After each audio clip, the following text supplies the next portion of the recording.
Welcome to Go and Glow,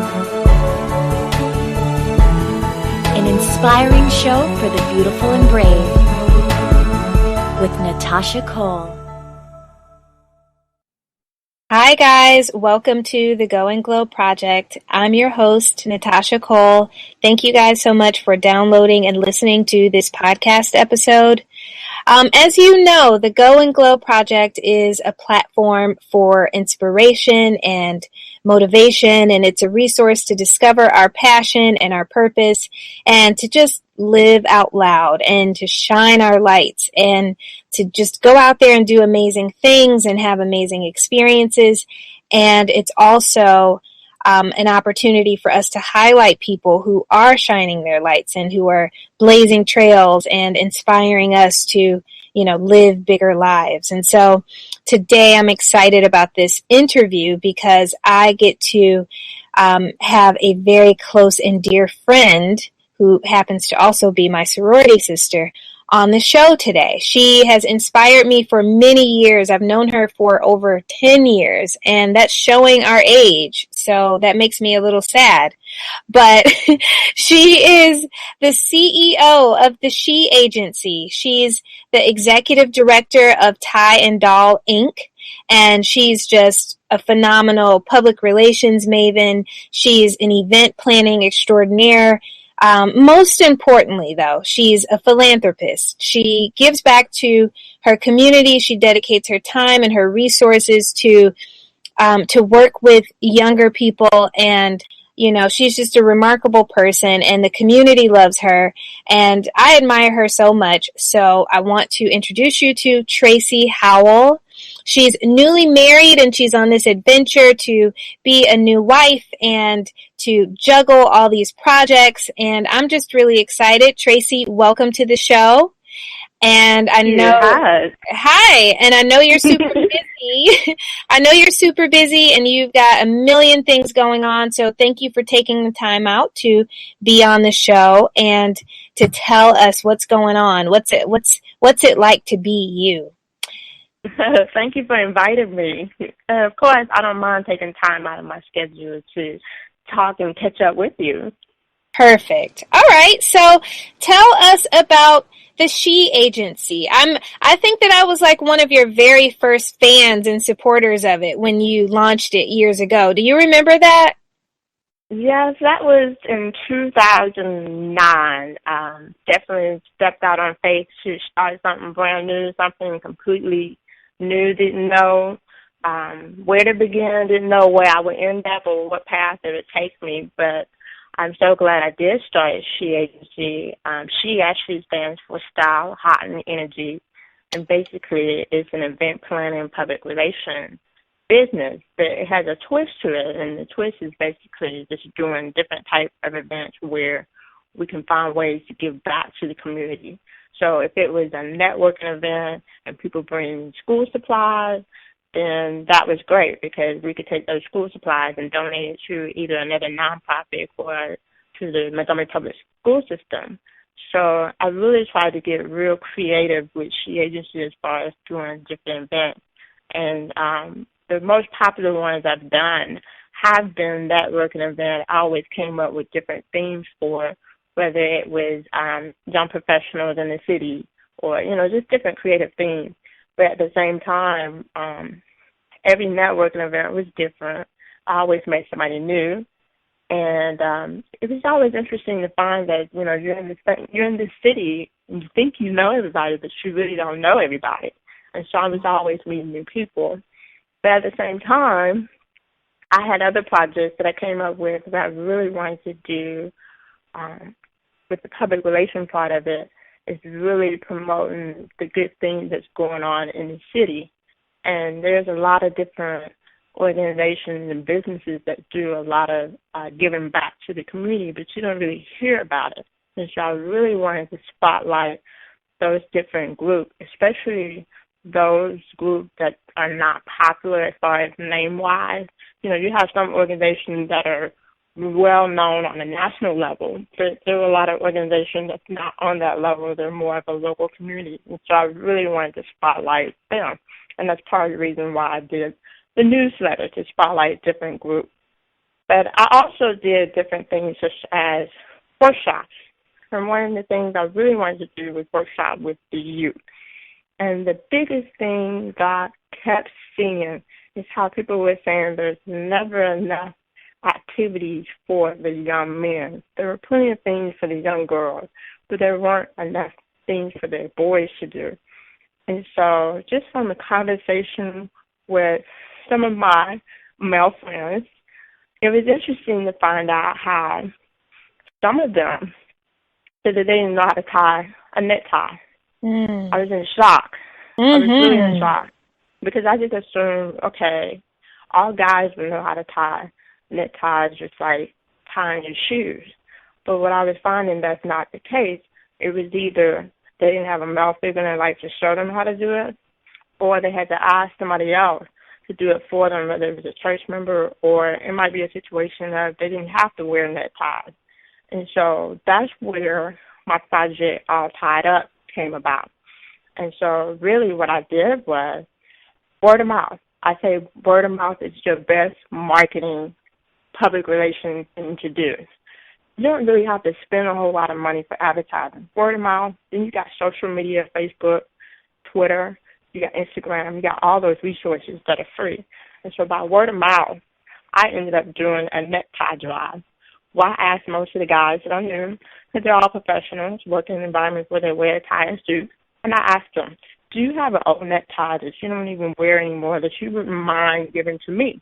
And I ended up getting a big container of a whole bunch of neckties. And you're talking about ties, nice ties, very nice ties.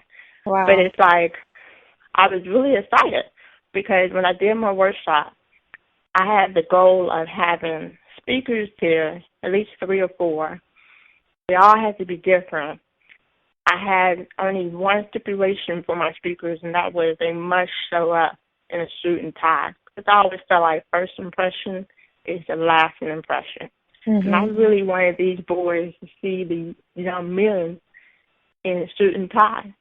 And I wanted them to be amazed by the things that they do. And so I would have them come in and speak whatever topic. Most of it was handshake. How do you give a firm handshake, give direct eye contact. We even talked about chivalry, how you treat a lady, open the car doors, things of that nature. And so, they will have all that.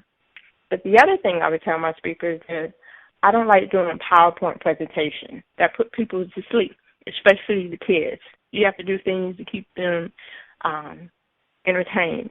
And so it was a requirement to do some type of activity. So that's where the whole necktie activity came in because I was so amazed. I didn't know that there were so many different ways you could tie a necktie, whether it was a forehand knot or a trinity knot. You have all kinds of knots. You'd be amazed. And they even have on YouTube, they have videos to show you how you do these different knots. And so what I did was I had the speaker to show the young men how they tie their necktie. And then have the young men actually do it themselves. So that was always fun for me because I would take that big bucket, big container that I have of neckties, and I would tell the young men, pick out a tie, whatever tie you want. I don't care, whatever one you want. And they would pick out what they want. They would do the activity. And at the very end of the activity, I would tell them, this is your necktie to take home. Wow. Well, I didn't realize the impact of just giving something so simple like a necktie until I started getting phone calls from parents, especially those that came from single parents' homes, where they were saying, I didn't know how to tie a necktie. I always had to ask somebody else to do it for my child. My child came home so excited. He had to show me how he tied his tie in so many different ways. And for a lot of them, I didn't realize it was their first necktie. And so for me, it was a feel-good moment because it was something so simple, but it was powerful enough that it would be something that they would use later in life. And so that's where the All Tied Up project came from. Now, from the All Tied Up project, it was funny because that turned out better than what I expected. I didn't really have any big expectation for it. It was just a matter of, let's just get some young men together, let them hear from some guys talking to them about different types of extra activities. And so every year it just gets bigger and bigger. And I'm very excited about that. But then I started getting the questions so what are you doing for the girls? I said, I don't know. What do you mean, what am I doing for the girls?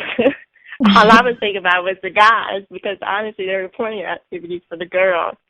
So for the girls, I ended up doing all doll stuff.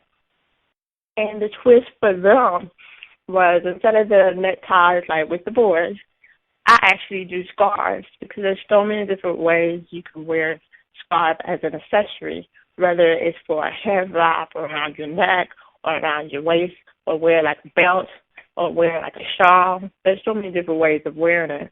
And the other thing I've noticed with the girls were how some of them would come in there, they didn't seem very confident about themselves, or they dressed a certain way that I didn't think it was age appropriate. And so I just thought it was very important to have somebody to come in, like a makeup artist, to show them how to wear makeup that is age appropriate without putting on something, what I like to call a show face. You know, when people draw their eyebrows, they look like a completely different person with makeup on. I call it a show face.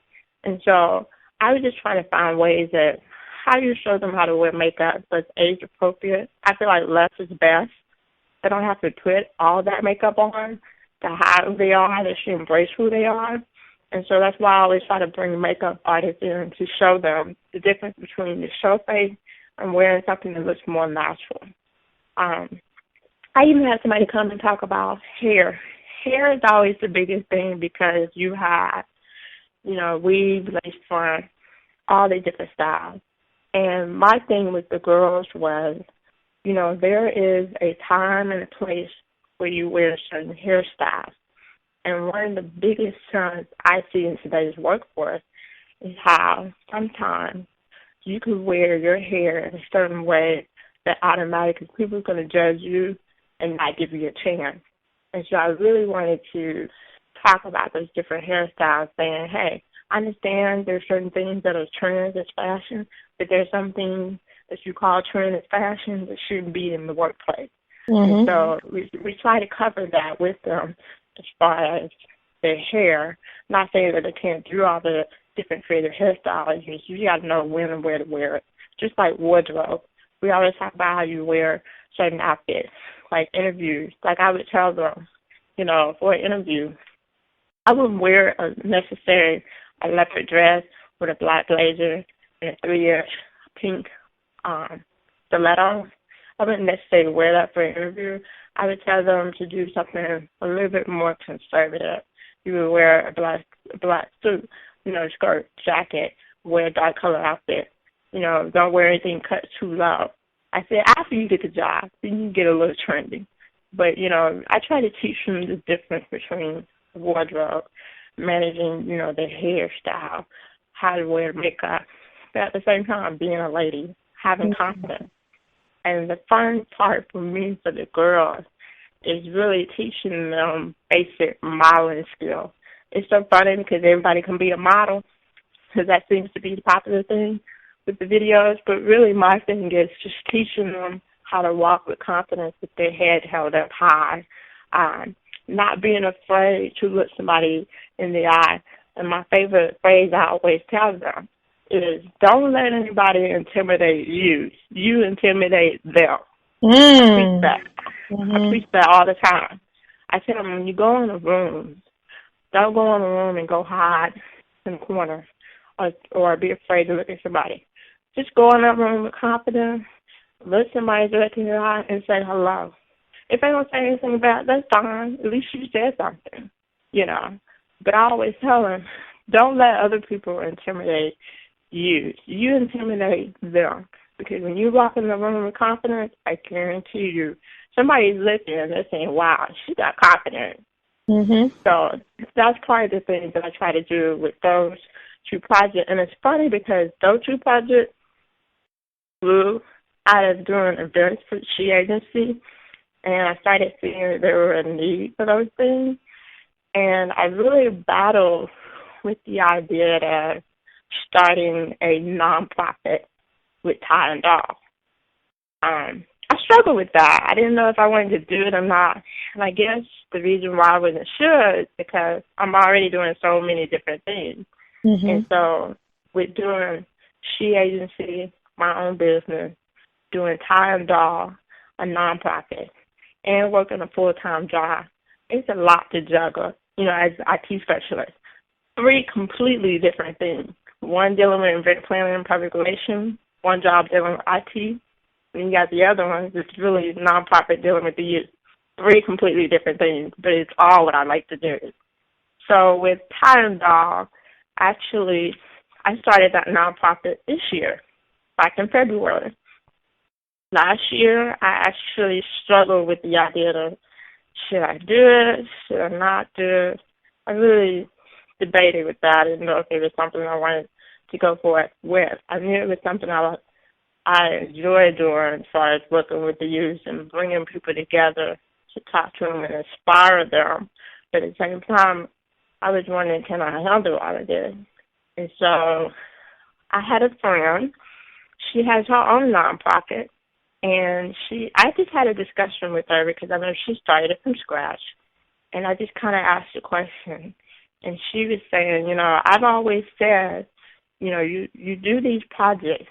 And I always felt like you need to start a nonprofit. I didn't say anything. I just figured you'd find your path.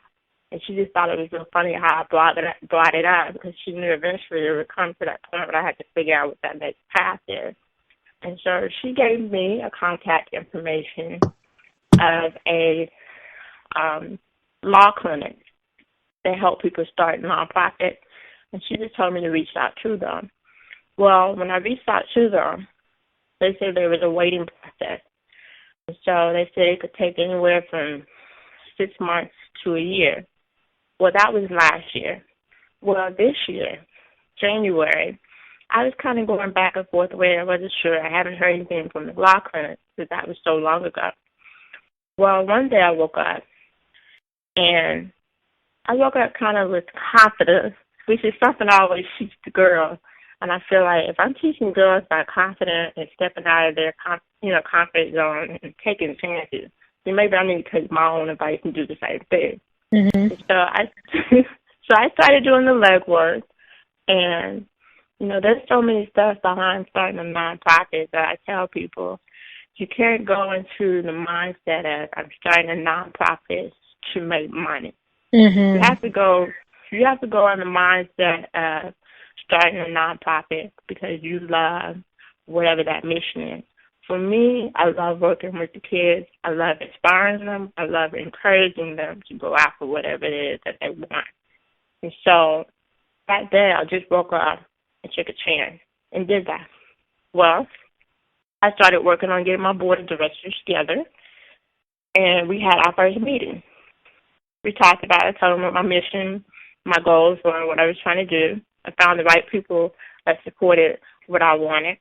And it was so funny because soon after I had that meeting, the next day, I got a call from the law clinic saying, hey, your name came up on the list. We're ready to work with you. So when I got that call, I said to myself, well, obviously God is telling me something and pretty much made the decision for me. Well, I needed to do. Yeah, absolutely. And the universe conspires to, give us what we need once we start putting ourselves out there and just taking those steps, So just it's scary. Yeah, of course. I'm sure it is. So you put together a dream team basically for your which was your board of directors. And the board of directors. Okay, so you felt like these people would be able to do what? Well, for the board of directors, there were different criteria that I was looking for. One was having somebody who had experience in nonprofits. Like I have a board member who's actually an executive director of a nonprofit, and he's been doing it for a while. And I thought that would be beneficial for me because as I'm learning, he could tell me his experiences and tell me what worked, what didn't work. But at the same time, he's able to bring up things I may not even think about. For example, I didn't think about the whole thing of having a director and officer insurance policy. The reason behind that is so if something happens, the organization, normally it's not the organization that gets sued, it's the board members that get sued. So he was saying it's good to have a policy there to protect your board members, because sometimes people who serve on boards don't want to serve on the board because they don't have that protection because they can get sued. So these were little things I was learning. The other thing I looked at was I have a board member who is actually an educator. He is an assistant principal at a middle school. So for somebody to have direct access to the youth, I felt like that's good because he could tell me what some of the youth that may need to be involved in all dolled up or all tied up. But at the same time, he knows about lesson plans and structure. So there may be some things I may lack that he has strength on. And so that's why I pulled him in, because I feel like he's an educator. He does this for a living. He does lesson plans. He does all these different things. He could give really good knowledge on making the organization better. I have another guy who's actually into marketing and public relations, just like I am with C.E.O agency. But he has a whole other connection of people that I don't have connection with. But it's nice to have that network, because if I don't know anybody from my network, he may know somebody in his network. And he has brought a lot of wealth of information as far as how we can market the organization and getting the word out about it. I have another individual that's done grant writing. You know, nonprofit, the biggest thing you're faced with starting out is coming up with donations, having a budget. You find nonprofits are struggling with that. And so for somebody who's done grant writing, she obviously knows how to write up, I think, a good package so that you can get these grants to support the different projects or programs that we're trying to do. So with my board members, I had a target area and trying to find somebody that could fit that target, whether they were a lawyer or educator or a health professional, to take care of the things that I'm trying to do, because they have the expertise in that. And that's how I approached that. Have you ever read the book Think and Grow Rich by Napoleon Hill? What's the name of the book? Think and Grow Rich. I have. Okay, because that's exactly what he talks about. He talks about forming a mastermind, which is your board of directors. It's having people in your circle who can sort of, you know, leverage different skills and talents that you may not have. And with Exactly. and with this mastermind, you guys can get together once a week and you can kind of, you know, ideate and create, and, you know, each person can bring something to the table. Exactly. To help you further your mission. And so I think that's really important. And just for the listeners, you don't actually have to have a nonprofit to have a mastermind. You know, whatever kind of business that you're doing, and, you know, or you're interested in starting, or, you know, whatever kind of art that you're using to advance the community, whatever that is, whatever business or art or whatever it is, you should always have a mastermind or a board of directors of people who, you know, again, you can leverage different information from, and, you know, to advance the cause. So I think that's phenomenal that you do that. And my biggest thing is definitely, I didn't want board members that was just on the board and not a working board. So there's a difference. You have those who serve on the board and just say they're on the board, and then you have the working board members. And that was my biggest thing, was making sure I had working board members who actually work. Because, I mean, we work from the ground up as far as doing the bylaws, just having discussions about that. You know, just really, you know, they were really, I like my board because they really voiced their opinions and their concerns, which was good. Because everything that I put together, anybody that knows me, I'm very organized. I like to have things together. But even though I already had a bylaw together, I had provided a copy to my board members, and I said, I want y'all to read this and pick at it, ask questions. And there was one section in there I think we had to have 2 additional meetings till we finally came to the conclusion that this is what we're going with. And I loved that because it wasn't well, Traci gave this. All right, I'm fine. That's it. They didn't look at it. They actually looked at the stuff I gave them. So that's why I like having a working board that actually ask questions and do things and not just say yes, yes, yes, yes to whatever I say. Fantastic.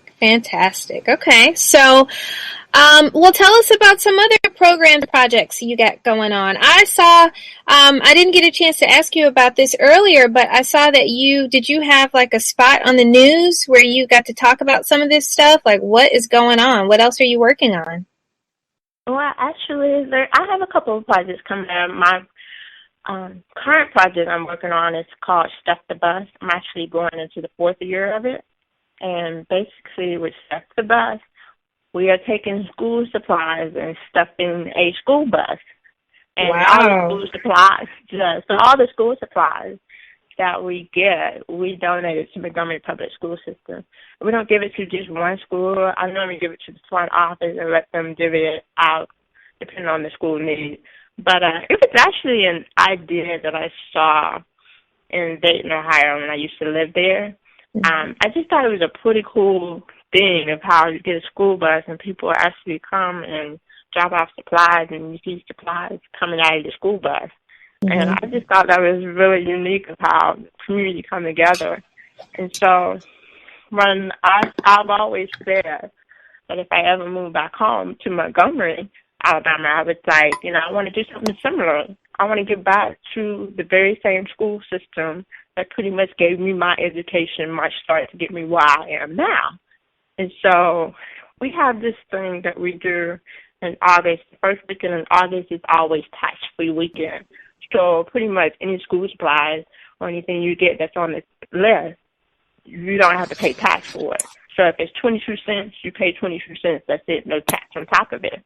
And so I just thought it would be great to do the Stuff the Bus event during tax-free weekend and put it in an area, whether it's outside of, let's say you wanted it outside of Target or Walmart where people are actually going to buy supplies, where people don't mind picking up an extra supply to donate for Stuff the Bus. So for me, this is going on my 4th year. I'm doing it on August 2nd, collecting supplies. I'm excited about it. It seems like it gets bigger and bigger and people are familiar with it. And I'm just glad I'm able to give back to the very same school system that pretty much gave me my start in my education. Absolutely. And then how do you get people to donate to that? If someone wanted to donate to it this year, who would they need to contact and what's the contact information? Well, actually, I always tell people you can always go to SHE.com. I actually have a tab that says events. So if you click on it, it will show you all the different events that I have going on. I know there are some people who are not able to be here to actually physically drop off supplies but want to drop off supplies. I always tell them if you go to the website and you click on the Contact Us, you can always make payment through PayPal or, other forms of electronic payment, and we'll make sure we get those school supplies. And what I've always done is I'll get school supplies and I'll send them a copy of the receipt so they can actually see what we actually purchased with the money that they gave us. Wow, that's awesome. Because I know some people are real funny about giving money because people say that they're a nonprofit or they're this and that and not telling the truth. So normally that's what I try to do. If you give me $20, I'll go buy $20 of supplies and I'll send you a copy of the receipt. And that way you can write it off on your taxes too that you gave school supplies. Wow. And then how does that make you feel to be able to give back to your own community? Like you're literally reaching back to, the people, the schools, like you said, that you've gone to and, change agents in the community. Like how does that feel to work with them and to, be able to be a resource to them? Well, you know what? It does make me feel good, but at the same time, I feel like it's important to give back to where you came from because someone did the same thing for you. For me, I think my biggest memory of being in school as far as education, learning things. When I was younger, for me, at the age of 5, I wore hearing aids in both ears. So I got teased a lot. I got picked on a lot. My confidence wasn't that high. I pretty much didn't feel like I fit in anywhere because I was different. For me, I had a second grade teacher, Miss Wildstaff. I remember it so well. Miss Wildstaff saw that I struggled a little bit as far as getting along with my peers because I got picked on a lot. And she had a conference, teacher parents conference with my mother. And she had told my mother what I didn't know at the time, that she wore hearing aids. But her hair was down, so I never saw her hearing aids. Wow. So when my mother came home, she mentioned it to me. And for whatever reason, I lit up and I got excited because for me, it was like there's somebody just like me I could relate to because I couldn't relate to anybody else. Nobody understood what I was going through. So when I came back to school, she pretty much pulled me to the side and told me, and I was so excited because it was like I had somebody just like me, And a lot of times that can be all you need. You need somebody just like you to relate to express your feelings. So for me, I really admired her because she is a school teacher. She's teaching us. She wears hearing aids, and she's living life normally. And for me, I struggled with how to fit in. Why did I get picked on? Why I always got called deaf, dumb, and stupid? I mean, kids can be really cruel if you think about it. And for me, I was very fragile. And just having that just kind of motivated me. And at the same time, my mother used to tell me, take your hearing aids out of your ears, let them try it on, let them see what it's like a show and tell.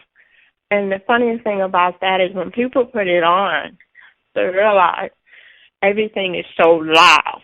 They're like, I hear the birds, I hear the engines running. You hear things you don't realize you take for granted because it's the norm for you. But for me, it's always a struggle because I don't get to hear those things, but I wish I could hear everything because I just feel like I'm missing out on so much.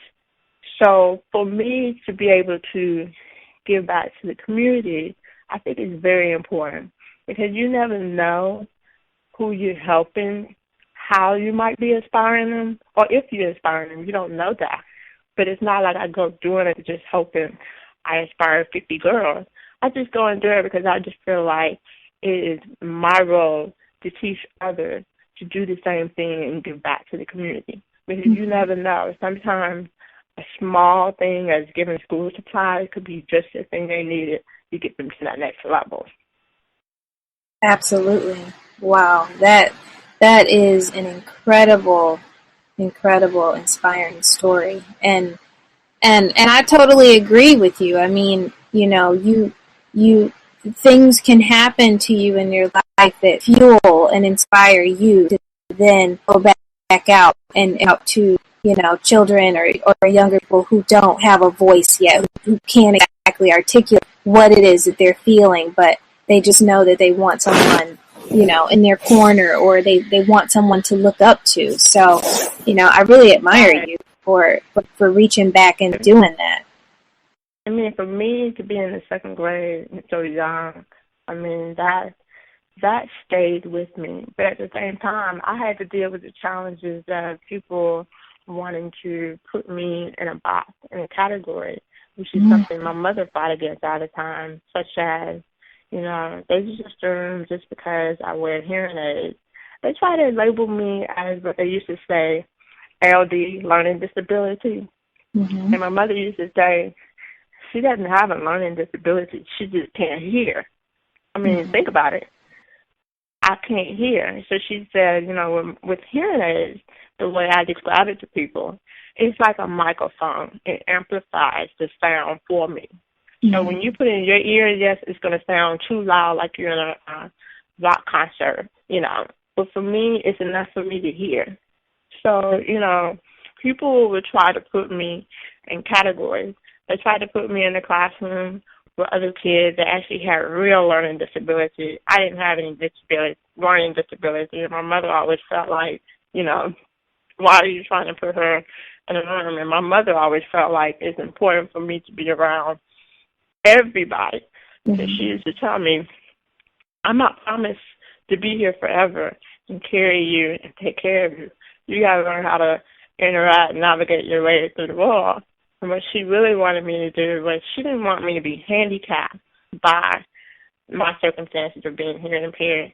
She really wanted to challenge me to prove people that I could do everything they told me I couldn't do. So, and I did that. Graduated with honors from high school, actually with 3.8, GPA, where I was actually in an advanced program that I didn't get accepted into initially. They had me on a waiting list, which was crazy because I had a friend that got accepted, and at the time, he had a 2.7 GPA, but mine was a 3.5. And I was trying to figure out, well, why am I on the waiting list and he made it and I had a higher GPA? But I'm used to that because I always had to prove people wrong. I always had to work harder. But I got in the program, and I was actually told I wasn't going to finish the program and graduate from the program. I probably would do a year, drop out of it, and go into a traditional program. Well, I actually graduated with honor. I even did band. I majored at Features for fire baton. I did it all. Everything they told me I could not do, I pretty much did it and proved them wrong. They told me I wouldn't live a normal life.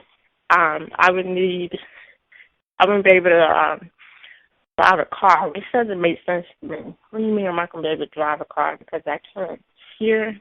Come on, if you think about driving, you really got to be aware of your surroundings and what you see. So obviously, I'm not blind. You have the rear view mirror, you have the side mirror. But yeah, I just told a little crazy, stuff that just didn't make sense. And my mother wasn't about it. She always told me, you don't let people tell you what you can't do. You just take that and you show them what you can do. And that's pretty much what I did. Wow. That is so incredible. So is your mother, is she someone that you look up to?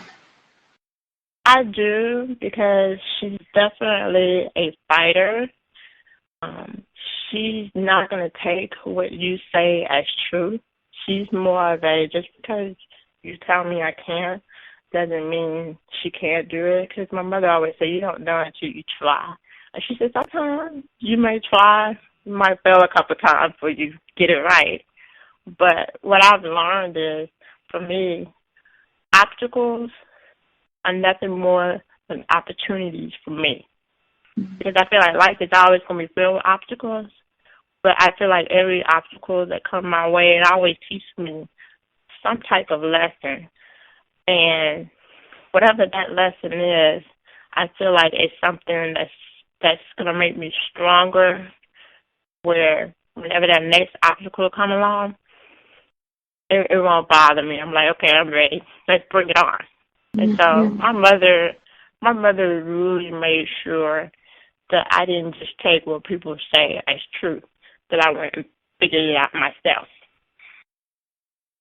Wow, that's I'm really speechless. That's so incredible, and I think that our listeners will really be able to connect to that, and within their own stories that they have about the things that people told them that they couldn't do. It's like you don't take that as truth. You go on and you move forward and you keep believing and you execute. You do what you know that you can do. So that's right. That's and really I mean, and I'm a true believer. I always just take those obstacles and turn it into opportunities. That's what I tell people all the time. You take that as a starting point to prove people they're wrong later down the road, because eventually you'll get to the point where they start asking, well, what is she going to do now instead of she can't do this? They're going to be looking forward to the next thing that you're going to do. And so my mother, I'm glad I had a strong mother that did that. And my grandmother is another person that really inspired me because I can remember even being younger with her, she was one of those grandmother where she always had somewhere to go. And me and my younger cousins, we would have to go with her wherever she had to go, whether it's paying bills, grocery shopping, or whatever. But the memory that always stuck out with me was there was two older ladies, mother and daughter. The mother was blind, so she couldn't see anything. And the daughter, she was pretty much in a wheelchair, but she could walk on a walker. And it was just the two of them. Well, my grandmother would always go grocery shopping and bring them groceries. She would always take the daughter with her to go grocery shopping. My grandmother was always big on taking care of other people because they didn't have any other family members. It was just the two of them. And honestly, when I think back about that, the time I always went over to the house, I had to help put the groceries up. I used to complain about that. But now that I'm older, I understand why my grandmother did that because she was always passionate about giving back to others. And I think that's where I get my bug from is my grandmother because she's always done that. And she's always said, if you take care of other people and you do things for other people with no expectation of getting anything back, she was like, I guarantee you, somewhere down the road, you'll get a bigger blessing for the things that you do. And it's funny because sometimes I'll do things and you might be in a situation of, let's say, money is really, really tight. I really don't want to give this donation, but okay, I'm just going to give it. Even though your money's really, really tight, you just be amazed how somewhere down the road you might have a check in the mail for something random, And she's always been a believer in the things you do, it comes back. So she's always said, treat people the way you would want to be treated. You take care of people, someone would take care of you the same way. And so she was a big believer in that. And so for me, she used to take care of those two older ladies. And I used to wonder, what would they do if they didn't have my grandmother to take care of them? Because honestly, they couldn't take care of themselves. But when they passed away, they ended up leaving all the stuff that they had to my grandmother. My grandmother didn't ask for anything.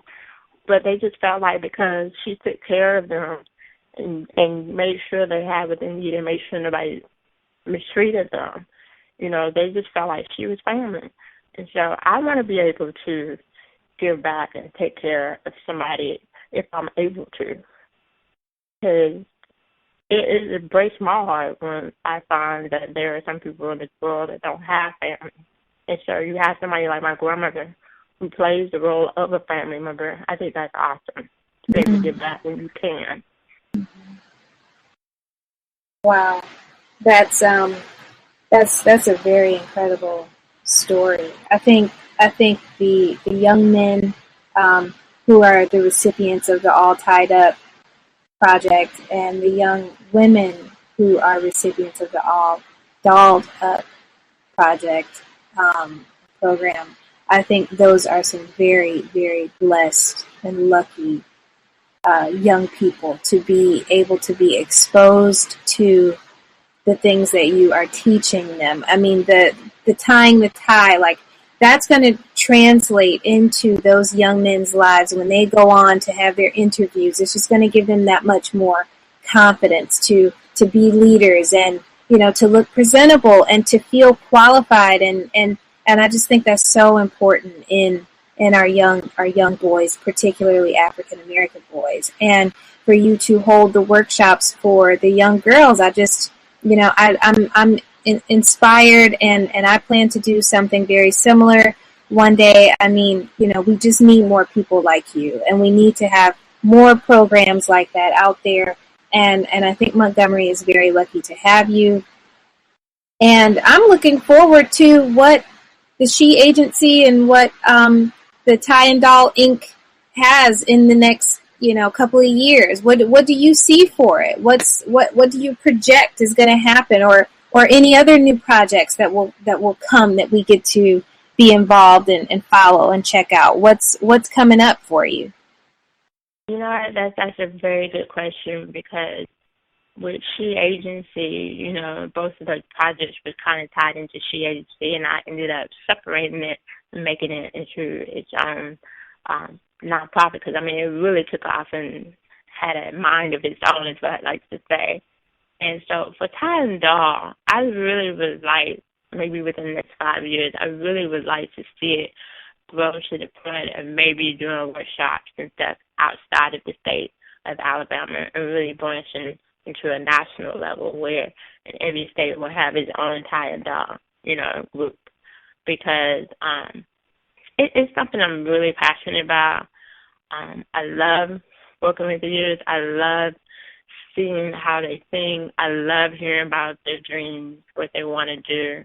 I love to be able to encourage them, and I love to see Ty and Doll grow to that point where we can continue to spread the word to other youth to let them know that despite whatever circumstances, despite what's been dealt to you, you can overcome it. And so for me, I really would like, one of the things I'm really working on, besides just the workshop, is really doing fundraisers and stuff where I can give scholarship to the kids. That's really one of the next big thing that I'm working on, because I really want to give some type of scholarship, whether it's $250 or $2,500, to help pay for their books or their education. And it may not be going off to college. They might want to go to a professional dancing school, whatever their goal is. I want to be able to give some type of fund as a token of this is my way of encouraging you to go forth and be great in the world, because that's what I see. Because every kid I run across, I would never sit there and say, you can't. I will always sit there and say, well, let's find a way to make that happen. And so with Ty and Doll, I really would like to see it grow, maybe past outside of state, maybe get into the Georgia area, maybe get into Mississippi, Tennessee, and just kind of really grow and take off.